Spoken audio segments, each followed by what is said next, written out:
और वो जो अपने आप को शाहरुख खान समझ रहा था फरमान। मैंने कहा था ना मम्मी कि फरमान जो है शाहरुख खान की तरह नहीं बन पाएगा, क्योंकि मोनालिसा माला वाली नाबालिग निकली है। इट इज फरमान ऐसे आएगा फरमान। तो जो लोग जीजा जीजा जी कर रहे थे ना, उन लोगों को एक बार ये बोलना, अगर तुम्हें माँ का दूध पिलाया और असल के हो, असल के, तो जाके फरमान की जमानत करा दे। किस खुशी में पेड़ा खा रहे हो दिल्ली के दीपक? फरमान फरमान फरमान मोनालिसा माला माला माला माला माला 16 साल 3 महीने की निकली। 16 साल 3 महीना नाबालिग ना, नाबालिग। इसी खुशी में पेड़ा खा रहा हूँ। अभी आया हूँ आसाम से, आसाम का गमछा भी नहीं उतारा, अंदर से खुशी हो रही है। ये बता रहे थे जीजा जी, उन्होंने सुना, तुमने देखा होगा कमेंट, ये बता रहे थे जीजा जी मोहन यादव की पुलिस, बाबा साहब अम्बेडकर का संविधान, और ऐसी ली जाएगी। अब केरला पुलिस के पास जाएंगे, फरमान को उठाएंगे, और आज मोनालिसा की माँ की, मोनालिसा के बाप की, मोनालिसा के चाचा की, मोनालिसा के गांव के लोगों की, मोनालिसा की बहन की आज बद्दुआ लगी है। और मेरी आत्मा पता नहीं कि पुलिस फरमान का पेड़ा बना देगी, जैसा पवन खेड़ा का पेड़ा बनाया मामा ने, वैसे ही पेड़ा बनाएगी मोहन यादव की पुलिस, फरमान का पेड़ा बनाएगी। उसका कारण है, एक 16 साल 3 महीने की लड़की, क्या राधा ने पूछा था कृष्ण से कि तू हिंदू है कि मुसलमान है? चुप, पेड़ा खा, पेड़ा खा। नहीं, जब नाबालिग का ब्रेन वॉश किया गया होगा फिर तो। हाँ, मैं पहले भी बोला आपके चैनल पे, हा ही हा हूँ, जिन छोड़ते हैं ये लोग, मगर वो जो पीछे से फरमान बोलता है ना ऐसे, वही बोलती है वो। सरोज मिश्रा उसको जमीन से उठाकर, उसको मिट्टी से उठाकर हीरोइन बनाया, तो कहती है वो मेट्रो में घूम रहा है। अरे तू अपनी औकात देख, तू माला बेचती थी और तू कह रही थी पिछले साल कि मैं 16 साल की हूँ, 15-16 साल की, 16 साल 3 महीना। आज उसका बर्थ सर्टिफिकेट आ गया, आज FIR की कॉपी आ गई, घर वालों ने गुमशुदा की रिपोर्ट लिखवाई हुई थी कि हमारी लड़की मिल नहीं रही है, अपहरण हो गया शायद, और फरमान कह रहा था कि लड़की बालिग है। फरमान 420 में जाएगा, क्योंकि देश में संविधान है, उसको जेल होगी। बहुत सारे लगे, अपहरण का मुकदमा लगाया, पोक्सो एक्ट लगेगा, SC ST एक्ट लगेगा। हाँ क्या 3-4 मुकदमे लगेंगे, पोस्को एक्ट लगेगा, SC ST एक्ट लगेगा, अपहरण का मुकदमा लगेगा, 3 तो। वो लोग जो जीजा जी बोल रहे थे ना, अब उनको पूछो जाके कि अगर तुम्हारी माँ ने दूध पिलाया है और तुम अपने एक बाप के हो, एक अब्बू के हो, तो फरमान तो गया। कहाँ गया? फरमान गया, फरमान बना शाहरुख खान। फरमान गया। भाई मेरे बात बताओ, 16 साल 3 महीने की लड़की, नाबालिग लड़की, उसकी माँ की आत्मा, उसके बाप की आत्मा, उसके बहनों की आत्मा, बद्दुआएं दी है उन्होंने, आज उनका गांव रो रहा है। आप जाके उसके बाप से पूछो तो कहता पहले हम हिंदू थे, पहले हम हिंदू थे, अब तो सलवार पहन ली, तो तुम बगलोली काहे के लिए कर रहे हो? और मोनालिसा ने हमारे धर्म को अपमानित किया है।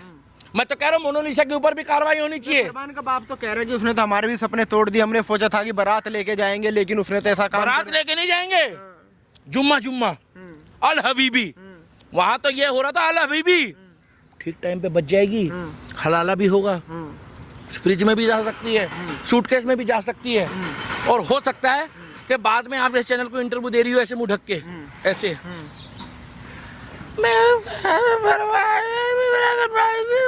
हो सकता है, कोई बड़ी बात नहीं है। ठीक टाइम पे बच गई है भाई, ठीक टाइम पे बची है।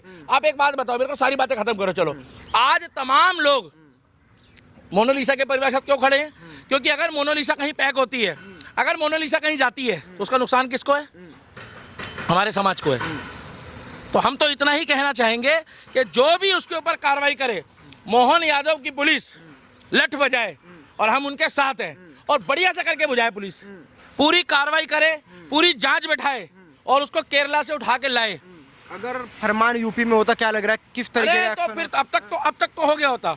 वो तो हवाई जहाज से लेकर आते 72 घंटे के अंदर।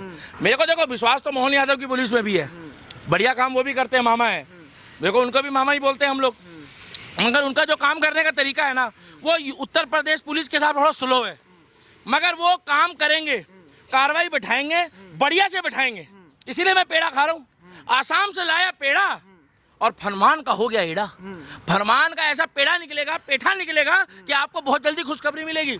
सनोज मिश्रा अंदर से टूटा हुआ था, मैं पूछ कर आया हूँ, इंटरव्यू लेकर आया हूँ, और उसने कहा था दीपक भाई हम तो लूटेंगे मोनालिसा, साथ तुझे भी लेके लूटेंगे, क्योंकि तू 16 साल की है, तेरे को मैंने अपनी बेटी जैसा समझा, तेरे को मैंने अपनी बहन जैसा समझा। और ये कह रही है कि वो मुझे यहाँ छूता था, मुझे वहाँ छूता था। सरोज मिश्रा निहायत ईमानदार आदमी लग रहा है। अगर सरोज मिश्रा को ऐसे उल्टे सीधे काम करने होते, बुरा मत मानना, आपने शक्ल देखी मोनालिसा की, उसमें ऐसा कुछ नहीं है।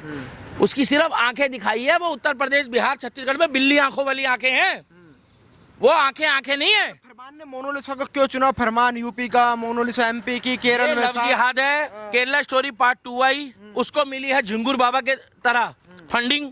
उस फंडिंग में 2 करोड़, 4 करोड़, 5 करोड़ जो भी उसको पैसे मिले, राम जाने, आई डोंट नो, पैसे तो मिले हैं। फरमान एक गरीब घर का लड़का है। आज आप फरमान के उत्तर प्रदेश वाले घर में जाओ, इंक्वायरी करो, उसके पिताजी की हालत देख के नहीं लग रहा। आज वो व्हाइट कमीज पहन के घूम रहा है, व्हाइट धोती पहन के घूम रहा है, महंगी महंगी गाड़ियों में घूम रहा है, महंगे महंगे होटलों में जाकर इंटरव्यू दे रहा है। उसकी फंडिंग कहाँ से आ रही है? उसकी फंडिंग कौन कर रहा है? उसकी फंडिंग झिंगुर बाबा जैसे लोग कर रहे हैं। उसकी फंडिंग लव जिहाद करा रही है, और उसकी फंडिंग वो लोग करा रहे हैं जो केरला स्टोरी को, Kerala story part 2, Kerala story part 1 और केरला स्टोरी की छवि को ठीक करने के लिए फरमान जैसे व्यक्ति को, हिंदू फेमस लड़की को बहला फुसला के ये दिखाना चाहते हैं केरला ले जाके कि देखो फरमान हिंदू रीति रिवाज मानता है, और फरमान शादी कर रहे हैं हिंदू रीति रिवाज से। मोनालिसा के जो साथी एक्टर थे, हमने उनसे बातचीत की, वो कह रहे कि मोनालिसा सोनाक्षी सिन्हा को फॉलो करती थी, करीना कपूर को फॉलो करती थी। हाँ भाई देखो, फॉलो वो उनको करती थी, मगर जब उससे शादी के लिए पिछली बार आप जैसे पत्रकार ने पूछा था, पिछले साल की बात है ये, मूवी से पहले, तो उसने बोला था कि मेरे माँ बाप मेरी शादी डिसाइड करेंगे। तो ये बताओ कि वो क्या शादी, वो वीडियो से पहले फॉलो करती थी क्या वीडियो के बाद करती थी?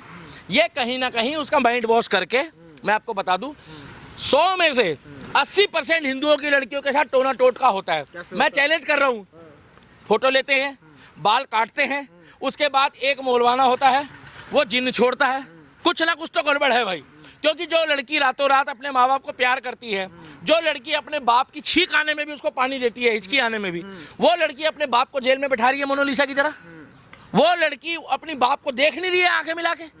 इसका मतलब कहीं ना कहीं टोटका है। मोनू शर्मा नहीं यकीन आ रहा तो तुम अपने दिल पे हाथ रख के खुद सोचना कि हिंदुओं की लड़की इतनी बुरी नहीं होती। ऐसा भी हो सकता है कि फरमान बच जाए, क्या लग रहा है? नहीं बचेगा, नहीं बचेगा। उसका कारण है 18 साल से अगर एक दिन भी कम है लड़की और लड़का उसको लेके घूम रहा है, और इन्होंने तो शादी करी है। वो शादी वैलिड नहीं मानी जाती। अभी मैंने वकीलों से बात की, वो कह रहे थे कि अगर लड़की नाबालिग है, आपने शादी कर ली, तो उसके बाद यौन शोषण का जैसे संगीन धाराओं पे मुकदमा आप पे दर्ज होगा। बिल्कुल दर्ज होगा, शादी तो नहीं मानी जाएगी। मगर अब बुरा मत मानना, ये कौन डिसाइड करेगा कि शादी के बाद वाला उनके साथ हुआ कि नहीं हुआ काम?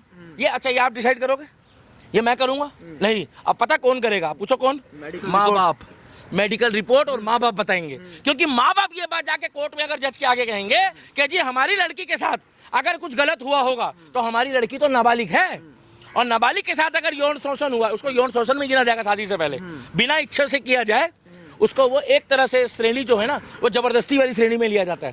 तो उसके माँ बाप डिसाइड करेंगे, कोर्ट में जज के आगे याचिका लगाएंगे, तो इसके ऊपर भी नाबालिग के साथ वो पोस्ट को वो लगेगा। ST SC तो वो लोग कंफर्म करेंगे, क्योंकि वो जाति सूचक शब्द है या उनके जाति को ठेस पहुंचाई, वो वाली बात है।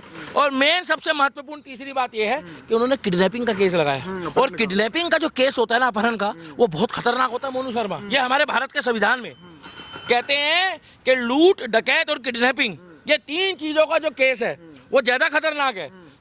मोनालिसा जितनी खुश थी ना, मोनालिसा को 5 लोगों की बद्दुआ लगी है। सबसे पहले लगी सरोज मिश्रा की, जिसने उसको रातों रात स्टार बनाया। उसके बाद लगी उसके माता पिता की, उसके बाद लगी उनकी बहनों की, मित्रों की, और 5वें नंबर पे पूछो किसकी लगी? 5वें नंबर पूछो किसकी लगी? दिल्ली के दीपक की। नहीं, 5वें नंबर पे लगी उस पत्रकार की जिसने उसको रातों रात स्टार बनाया। उसका फोन उठाना बंद कर दिया। अब उसने बनाया, करोड़ों लोगों ने देखा, और उसको कहती है कि मेरा मन नहीं है आपको इंटरव्यू देने का, और वो बाद में किलस गया, और उसने कसम, उसने भी वो लेना बंद कर दिया इंटरव्यू। क्या राधा, अरे तू राधा कृष्ण से तुलना कर रही है, राधा कृष्ण से तुलना कर रही है, तो भाई मैं तो खुश हूँ। मोनू शर्मा देखो, मैं बुरा मत मानना मेरी बात को, आप अच्छे इंसान हो, मैं अच्छे मंदिर से होकर आया हूँ। देखो फरमान जेल जाएगा, उससे पहले पत्रकार खुशी मना रहा है। दिल्ली का दीपक पेड़े खा रहा है, उधर पवन खेड़ा का पेड़ा बन रहा है, इधर दिल्ली का दीपक पेड़ा खा रहा है। जेल जाएगा, गाड़ी पलटेगी। नहीं भाई, गाड़ी देखो इसमें बताओ, इसमें संगीन धाराएं तो है, मगर इसने वो क्रिमिनल ऐसा कांड नहीं करा। भगवान ना करे अगर इसने सलीम वास्तविक वाला कोई कांड करा होता तो फर्क पड़ता। इसमें लड़की का भी दोष है, मगर लड़की बच्ची है। मगर इतना पता है कि जो भी कार्रवाई होगी बहुत जल्दी आपको खुशखबरी मिलेगी। और वो जो अपने आप को शाहरुख खान समझ रहा था, फरमान मैंने कहा था ना मम्मी कि फरमान जो है शाहरुख खान की तरह नहीं बन पाएगा, क्योंकि मोनालिसा माला वाली नाबालिग निकली है। और अब सुनो, अब आप जाकर बढ़िया बढ़िया वकीलों के इंटरव्यू लो, पूछो क्यों 2 महीने तक यही मुद्दा चलेगा। और जिस दिन फरमान ऐसे आएगा, फरमान तो जो लोग जीजा जीजा जी कर रहे थे ना, उन लोगों को एक बार ये बोलना, अगर तुम्हें माँ का दूध पिलाया और असल के हो, असल के, तो जाके फरमान की जमानत करा दे।